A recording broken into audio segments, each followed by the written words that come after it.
What's up, everybody? In this episode, we're going to make 4 different sides that you can make for your own backyard barbecue or to take to a friend's. You don't have to make all 4 of these. Pick and choose them as you please. Make all 4 of them.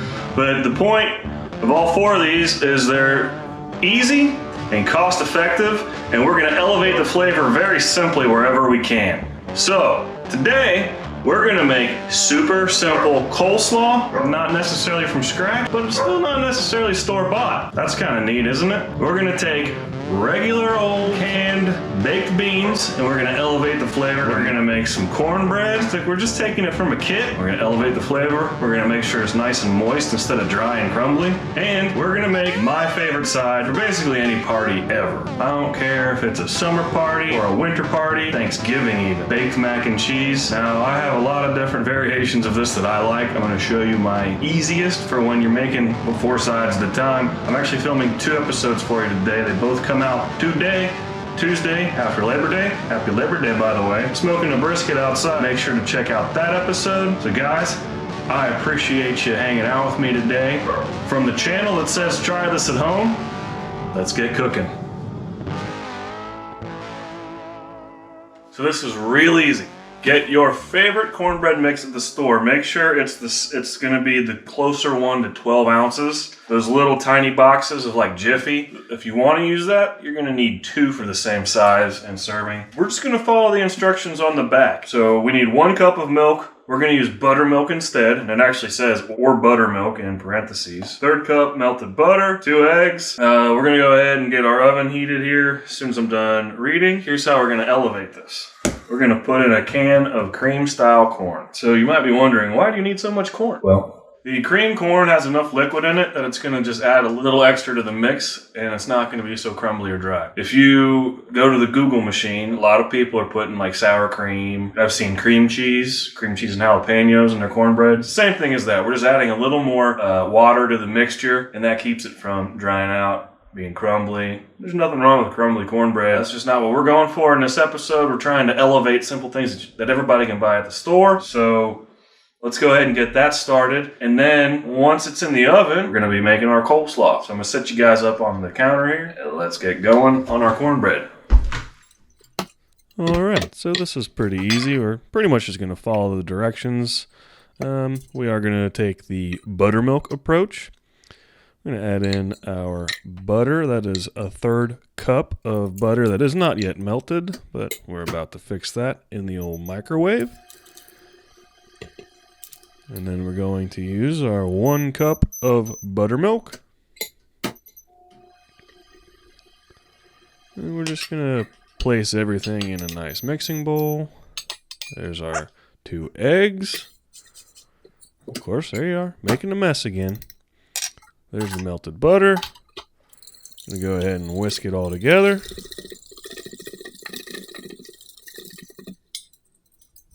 So far we haven't deviated from the instructions, but now we're about to. So I'm going to put in 1 can of cream style corn. I'm going to whisk that in. And we're going to, since we're adding more ingredients, put a little salt and pepper in there. Go ahead and mix it up. Make sure everything's nice and distributed evenly. And then we're going to pour in our cornbread mix. And you guessed it. We're going to whisk it all together. Make sure there's no clumpies. Get it all good. Using the sides of the bowl to beat the clumps off. Now I'm going to go ahead and cut off a little chunk of butter and use a paper towel to grease my pan. The contour and texture of this nice disposable pan made this a bit of a chore, but I made do. Oh, there you go. Nice and coated. And then I'm going to go ahead and transfer my batter into my disposable pan with a spatula, or whatever that thing's called. Don't want to waste any material. Yep, make sure you get it all. And then I'm just going to make sure it's all even. It'll rise a little bit, not a whole lot. And then this goes into an oven preheated to 375 for about 35 minutes. All right. right, it's time for our coleslaw. We're not going to overcomplicate this. You can just as easily do this from absolute scratch, literally with the same instructions, but we're trying to make this easy. So I got 2 bags of already shredded coleslaw. It's got it's shredded lettuce, cabbage, and carrots. These are both 16-ounce bags, literally at the store, right next door to where they keep this pre-made slaw dressing. And how are we going to elevate something so simple? With sliced honey roasted almonds with cranberries. Game changer. So I had already decided that I wasn't going to mix my coleslaw in the serving dish, so I put I believe the coal part of the coleslaw in a mixing bowl, and then the almonds and the cranberries. And now I'm going to get out the slaw portion. Is that how that works? Or am I just... No, never mind. That was goofy. So I'm going to use about half of this in one batch, and I'll use the other half with the other bag without the almonds and cranberries, because some people don't care for almonds and or cranberries. So pretty simple, much like the cornbread you just watched. We're just going to make sure everything is evenly distributed, and I just have a hunch that I'm going to want some pepper in it. So I'm going to add a little bit of black pepper, stir it all together again. Just right like so. And then you gotta take a taste. Make sure you got it right. Thumbs up. Now I'm gonna go ahead, and since I'm doing this ahead of time, I got this loaf tin. It's a disposable loaf tin. I'm gonna use that to serve. Came with a nice lid, and that way we're not having our dirty old mixing bowl out in the open, and just, it'll make things easier for me a little bit later.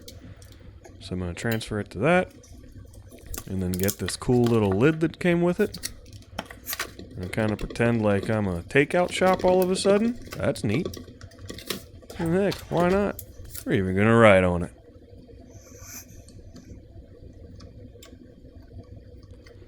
And into the fridge it goes until ready. Are you ready to see the easiest way to impress people with baked beans? I'm going to show you. So all you do is you go to the store, get your favorite canned baked beans. Now, our store was kind of picked over, so I actually have 2 different kinds here. I got country style and home style. We're going to take these cans, we're going to put them in their own pan, and we're going to elevate them with a sweet onion. I have some leftover brisket rub that I made yesterday for the brisket we're cooking. And this is what's really going to tie these 2 together. They're going to have the same flavor profile because it's the same flavor. This is brown sugar and garlic powder and onion powder and black pepper and smoked paprika. There's no salt in this because, well, make sure to check out the brisket video that came out today. So we'll be adding some salt to this to make it well-rounded. Remember my not stuffed peppers episode, the one where I had no idea what I was doing. I just winged it before going to Detroit. That beef that was in the fridge that I said I was going to vacuum seal, we're going to use that. So I understand I can't put this on a recipe list necessarily and still call it easy. So alternatively, a pound of ground beef, about a pound of bacon. Cook it up nice and crispy, turn it into bits. You can buy bacon bits ready to go from the store, or just get cubed ham. Your pick. It's so easy to make this. If you're taking this to somebody's house, they're going to be like, wow, where did you get those beans? And you say, well, I made them. It's super easy. Let's get going. So I'd like to start out by saying that one of the magical things about doing voiceovers is this event has come and gone as I'm editing, and I would like to inform you that there were no leftover beans. And, I mean, they were that good. You gotta try this. So, I'm just starting out with a 13 by 9 disposable baking tin. And I put my 2 cans of baked beans in there. And now we're going to add our leftover chuck roast. Like I said in the intro, I gave you some alternatives. And now I'm going to add half of a sweet onion. And when I dice this up here, what was that? I'm just going to go with smaller pieces than I normally would for other things. This is not supposed to necessarily be an additional texture. It's supposed to be an additional flavor. So just going to chop that up nice and small. And then since this is going into the fridge until I am ready to put it in the oven, I'm going to leave everything kind of separated. I'll stir it up right before. So there we are, cleaning up again. Gonna go ahead and add my onion.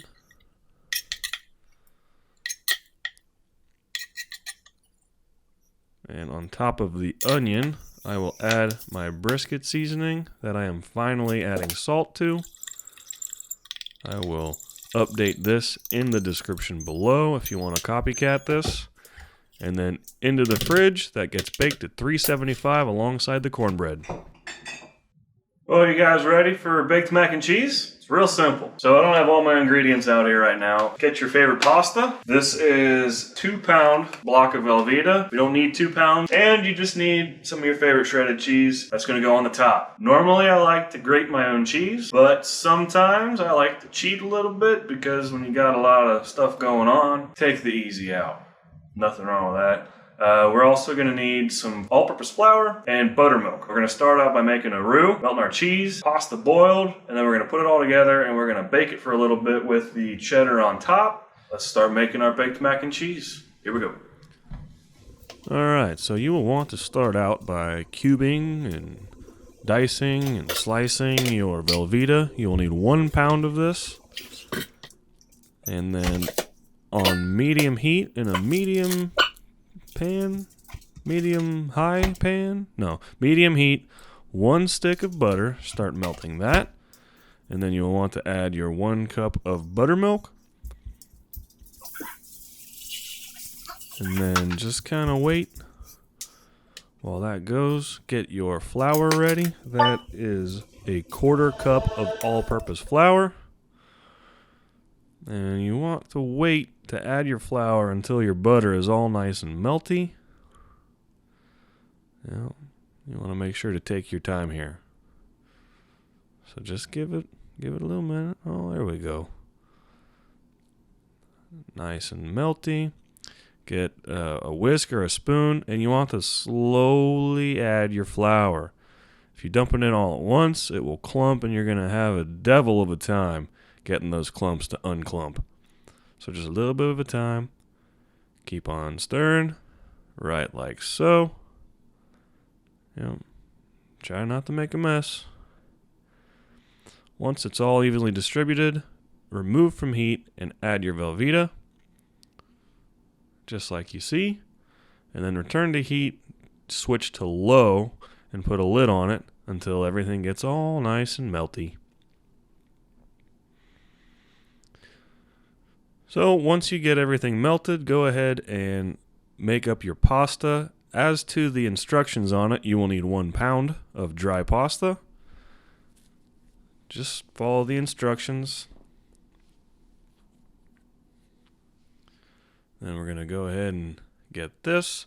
And we're actually going to drain our pasta slightly before it's done. This is going to continue cooking in the oven, hence the baked part of the baked mac and cheese. So right before you would usually just make regular mac and cheese when it's a little stiff, go ahead and drain your pasta. Go ahead and grease a pan. I'm just using regular unsalted butter and a paper towel. I'm going to go ahead and distribute my noodles and the cheese.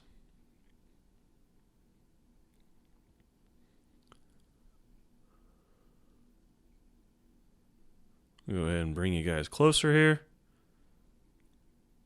And just because, little salt and pepper. Gonna start stirring it all together. Always have the afterthought. Smoked paprika goes with everything. And then just trying not to disturb the bottom and the sides of the pan with the spoon. Just mix everything together until it's nice and distributed. I keep saying that a lot this episode. That's okay. Go ahead and do that. And then this goes into an oven at 350 for 30 minutes. And that works well because that's the same as your beans. Don't forget to put the cheddar on top before you bake it. You don't have to use cheddar, but you should definitely coat the top with some cheese because what goes well with cheese? More cheese. All right, guys, I have the best testers in the world today. You want to introduce yourself to YouTube? My name is Charlotte. That's Charlotte. My name's Isaiah. That's Isaiah. These are my friends. And they are here. Are you going to help me test my sides? Yeah. Can I serve you up a plate? Mm-hmm. Yes, please. You can. You both like cornbread, right? Yes. All right. Cece, Charlotte, I'm going to give you a corner. Because corners are the best. Yeah. I'm going to give you a little bit of coleslaw. You don't like coleslaw, do you? I do. You do? Is it salad? Yeah. Salad. Yeah. You like beans? Yes. Okay.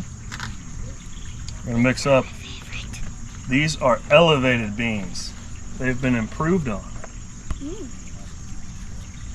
I'm just going to give you a little bit. You can have more later. We're just doing this for our folks on the interwebs. And I know you like mac and cheese. Yeah. All right. There's a slight chance I need a third hand for this.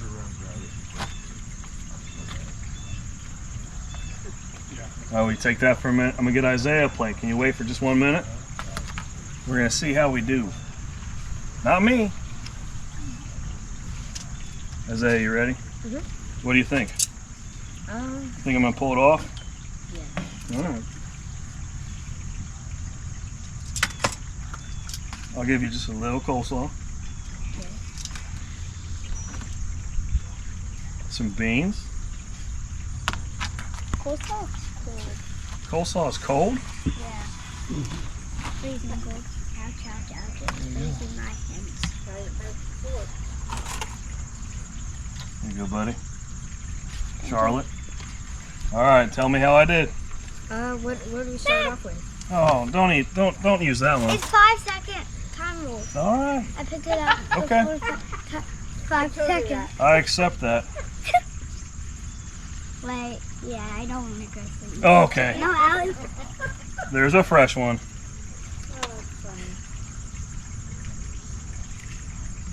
The cornbread's really good. Oh, thank you. Mm-hmm. Do you start with the beans? Mm-hmm. Okay. Well, I can't wait either.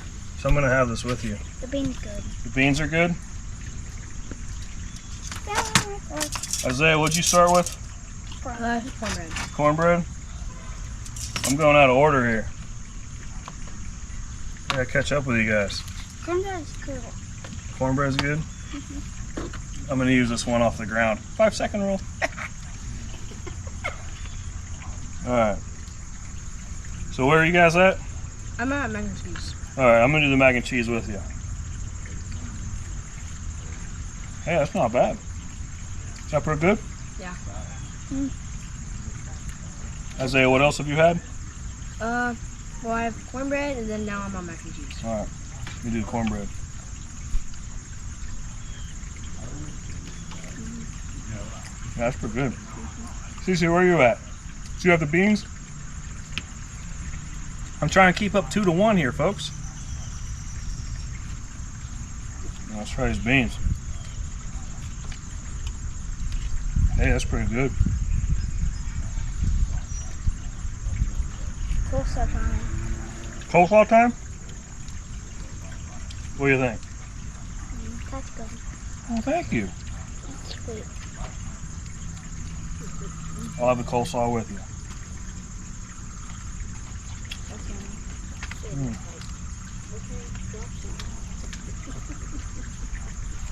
What do you think of coleslaw, Isaiah? I like it. First time ever having coleslaw. That's your first time? No. Really? Yeah?